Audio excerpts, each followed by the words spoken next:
Hi everyone, welcome. If you're new here, I'm so happy to have you. And if you're my previous subscribers, welcome my baby dinosaurs. And so for today's video, we're going to be talking about whether or not Puerto Rico and DC, the District of Columbia, will most likely gain statehood. Today's going to be a very short live reading, so don't stress out too long. You don't have to worry about it being too long. It's going to be probably within 15 minutes or so, something along those lines. Today is February 15th, 2021 at 7:30 p.m. Eastern Standard Time. I had some unexpected bleeding happening in an area that it shouldn't be, and so I do apologize for the late arrival. But I'm here now, and thank you for all you guys who have shown up. I really appreciate you. Disclaimer: all information I gave during the live is simply my intuition, my understanding, and downloaded information from the higher power. This is just for entertainment purposes only and for educational purposes only as well. If you guys have not check out my Facebook group, Twitter, and Instagram to be notified. It will be listed in the description after the video is over. It's a great way to be notified when they're not being notified by YouTube. So it's a good way. But we're going to jump right in. Just quickly before we go, I want to say happy Valentine's Day for all you guys who were not here yesterday. So I love you guys, and even if you did not have a good day, just know that I love you. All right, we're going to begin, okay?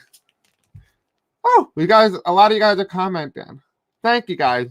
I love you all. Okay, so let's jump into it. We have a lot to get through. Well, not really.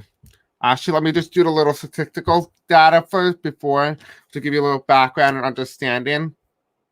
And so if you see here on the map right now, it's the 2020 Senate election map as it currently stands today, right? The divided portion that you can clearly see was one senator is Democrat, the other one is Republican. And you only see here on this map that only 4 states that are really split between both parties, and the two independents, what's the color green side or caucus with the Democrats. And so the reason why this is such a big issue is that if you look on this map, this is the map in 2022. Right?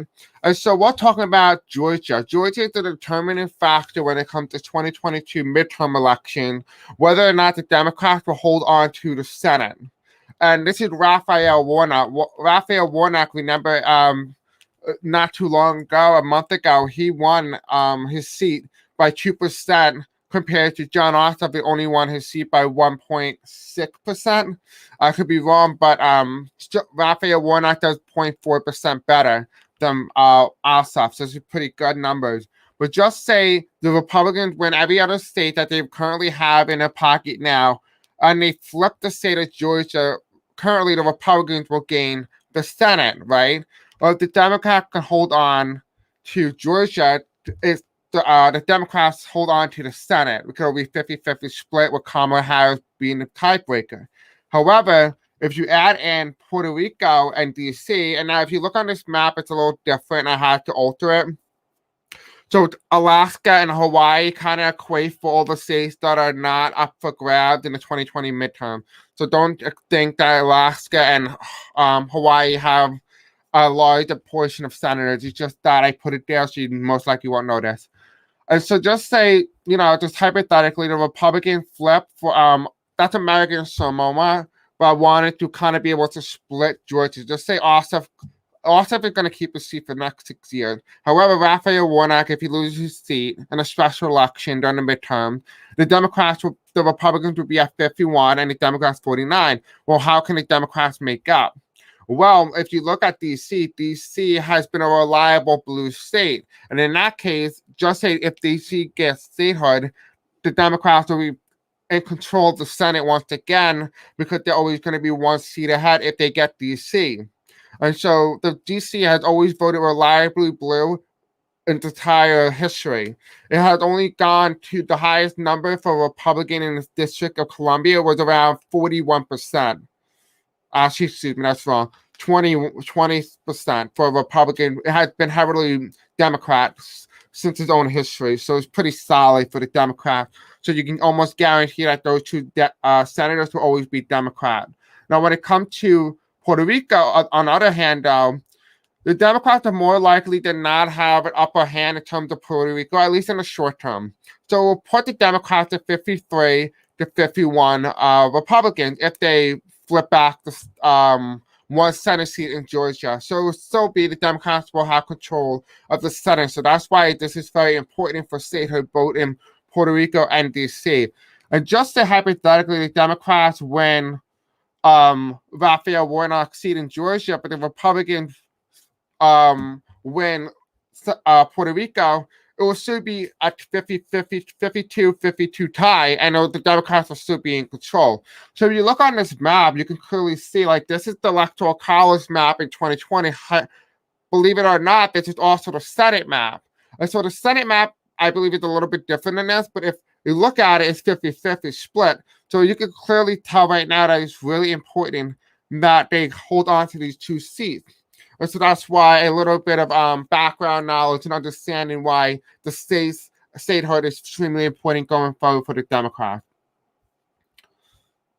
So I love you guys and thank you for coming. So let's do the questions now. Will the District of Columbia become a state? Spirits and Angels tell me, will the District of Columbia become a state?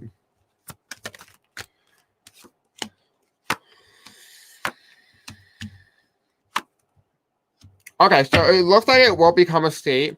Right now, the card that represented is political partisan divide. It's the thing that's going to determine whether or not District of Columbia will become a state in the future.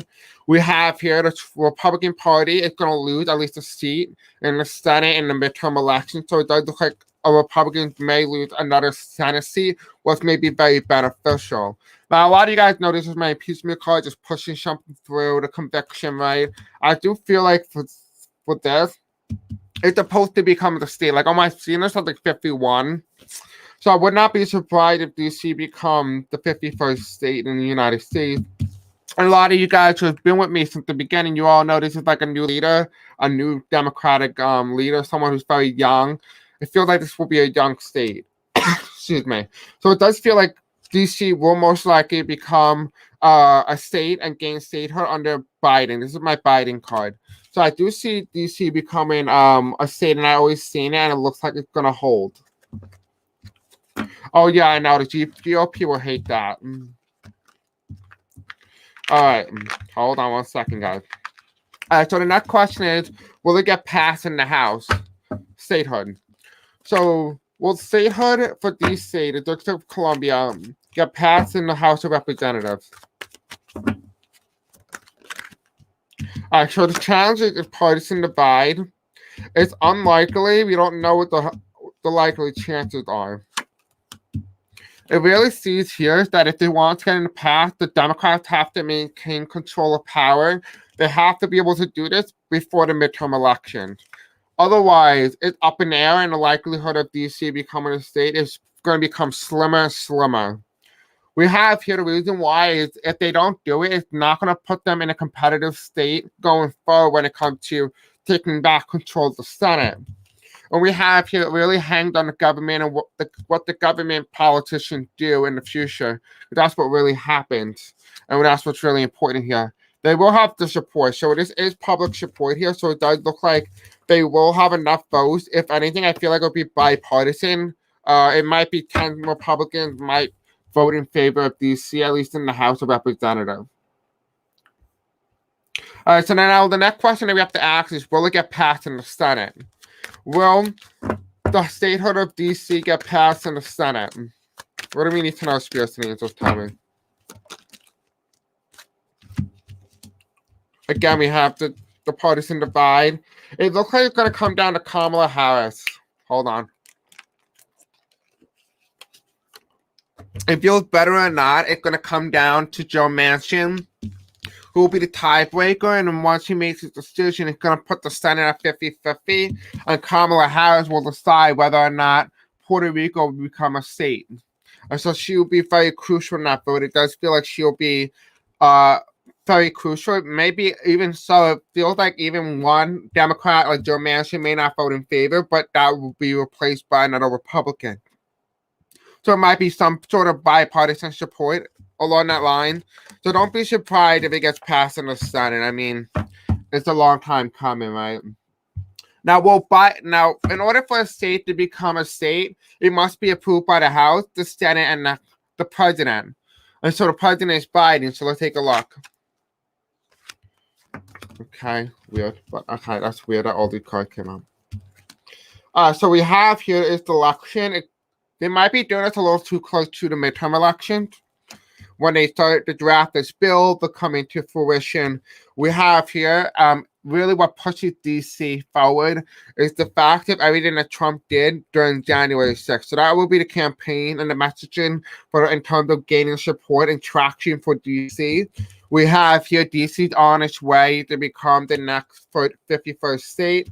We have here all it takes is a little bit of manifestation skill, and when it does become a state, is going to be it's going to be almost like a signal to a lot of Americans that it's time for the raising of your vibration to a higher dimension. So each state that gets added into the union will be almost feels like as if it's like a spiritual awakening for the country. It's supposed to be within karmic destiny that the United States experiences something along these lines.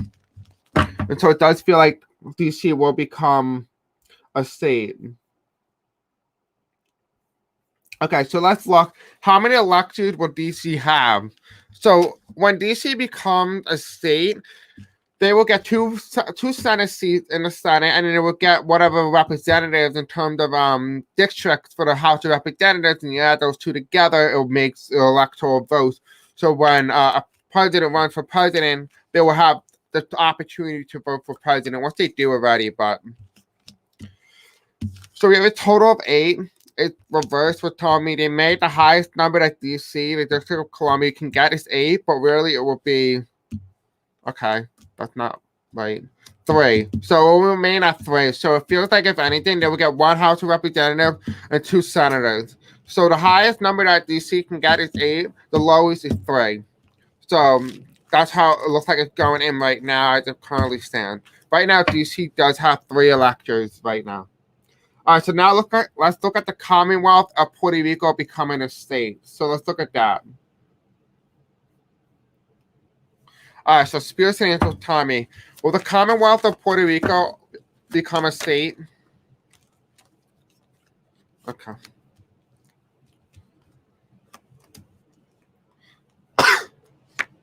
Now, remember, one thing is that if the Republicans really should not be saying that Puerto Rico shouldn't become a state, because if anything, Republicans will have a higher chance of winning Puerto Rico than the Democrats, partly because people in Puerto Rico are a little bit more conservative along the social lines and will support more likely Republican policies. So it will be within the best interest of Republicans to actually put the state forward. But also, I believe personally that Puerto Rico will be a swing state. We have here as well, it would never granted our election vote, so it was never able to vote in the general election, but was always able to vote in the primary. We have here right now, it's unlikely, the support is hidden, it's unknown whether or not they'll be able to gain traction for the state of Puerto Rico becoming a state. However, there's a lot of wishful thinking, a lot of ignorance. People in the state are reluctant to want to become a state. We have here, it really depends because it will damage Biden's image, at least because they're going to start pushing the socialism policy that Biden's a socialist and that he's allowing random immigrants, so to speak, not just to talking on the talking lines of what the Republicans may or may not say. Just please keep in mind it's just for entertainment purposes only, and it's 1414. That's an angel number. Don't know what that means, but it does feel like if they will, at least somewhat in the future, will gain statehood under a Republican president and not under a Democrat. But we have here the Republican Party kind of wants to have like some sort of victory, so they see this as a way to kind of cock block Puerto Rico statehood so that they can take the win, and not the Democrats. However, it does feel like, if anything, if it was to be passed on a Democrat, it'll be passed on a woman. So it could be Kamala Harris, who will be the tie-breaking vote as well. So it can be a multitude of different things, but it feels like overall, Puerto Rico will most likely become a state, at least sometime within the near future, but I'm not sure if it will become immediately a state. The people need all the services and status and protection of a state that certainly have been held responsible if they were a state. Yes, exactly. I completely agree with that 100%. Will Puerto Rico be passed in the House? Let's take a look. Will the statehood of Puerto Rico be passed in the House? Okay.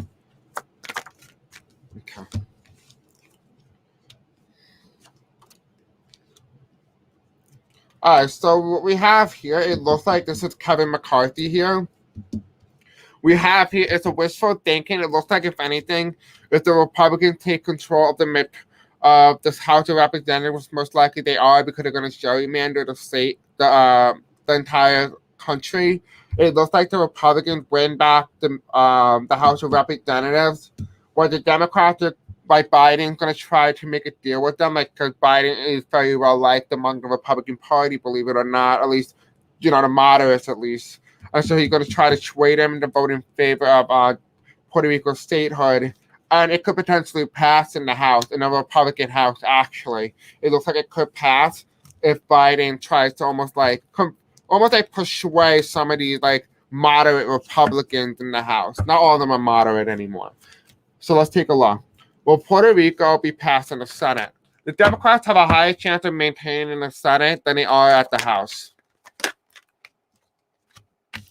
All right, so Spirits and Angels, tell me about Puerto Rico.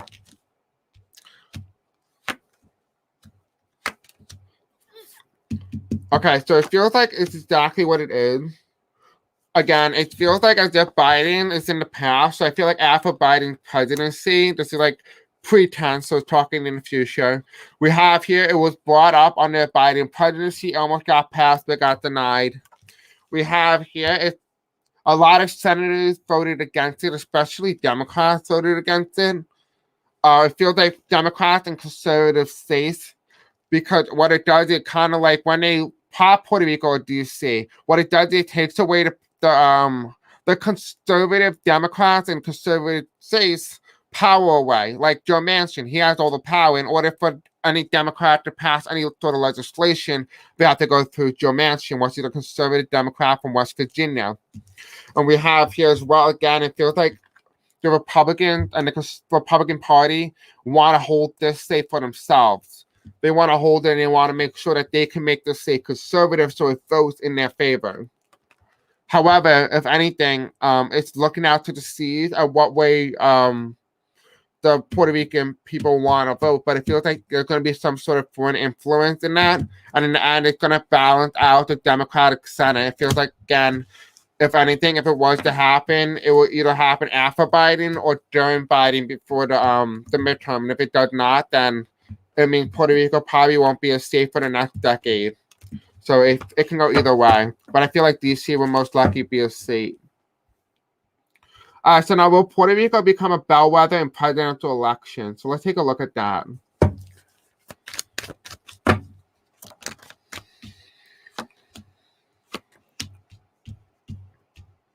So it looks like the state of Puerto Rico, when this does become a state, it looks like, if anything, based on what I'm looking at, it leans Republican.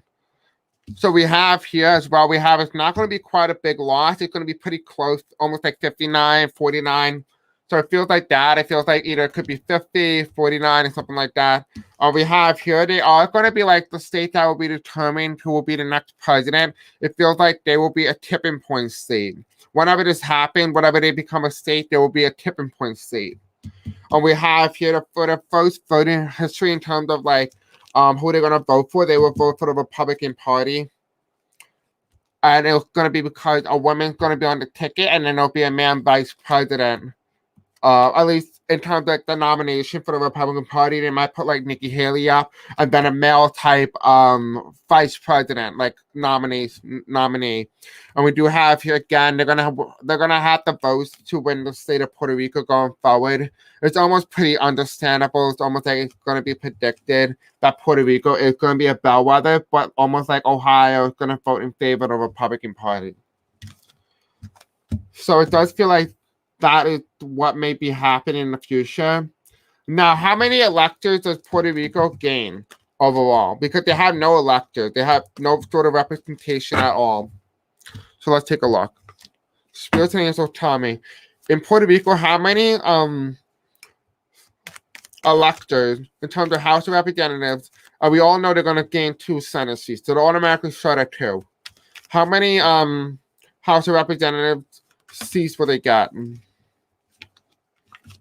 Okay, so it looks pretty self-explanatory. It looks like they're going to either gain from the lowest amount. They could either be a state where they have one House of Representative, or they can have 7.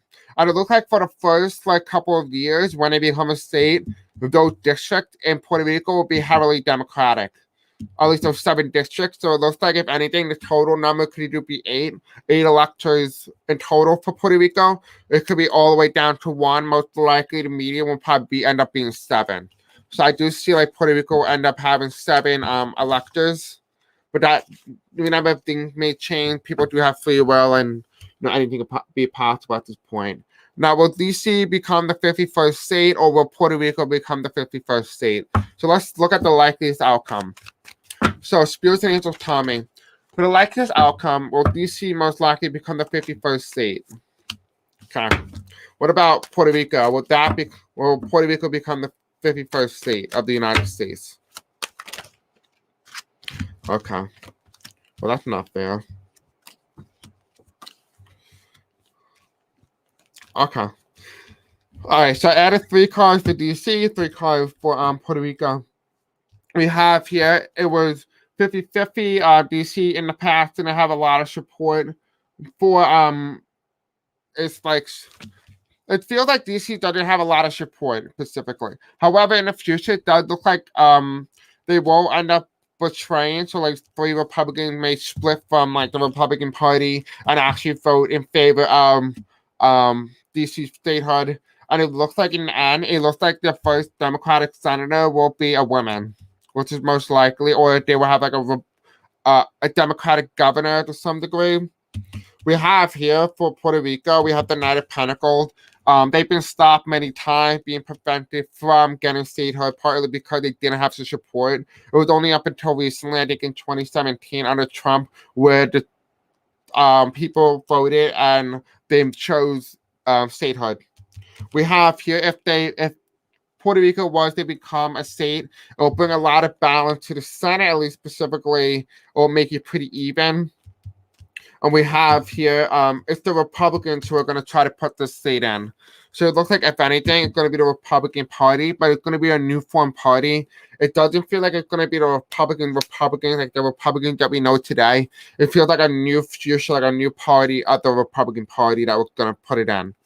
So I do hope you guys enjoyed this video. Don't forget to like, subscribe, and hit the bell icon for more content such as this. For tomorrow, I'll be going live around 8 p.m. Eastern Standard Time. I think it might be at 7 Eastern Standard Time. You might want to just check. But tomorrow we're talking about the nominees for the 2024 election. And I'll do a part 2 where I start talking about my dream for 2024. And we'll be analyzing that as well. So make sure you have a list of nominees for both the Republicans and the Democratic side that you want me to look at and read on, along with other political parties such as not the Reform Party, but the Patriot Party, MAGA Party as well, to kind of see if there will be some sort of Republican split within the next 4 years. And so I'll see you guys then, and I love you and have a very beautiful night. And also, just so you guys know, I love you. So have a very wonderful night. And for all you guys who just came in, I hope you had a very happy Valentine's Day. I love you, and I'll see you guys in the next video. Bye.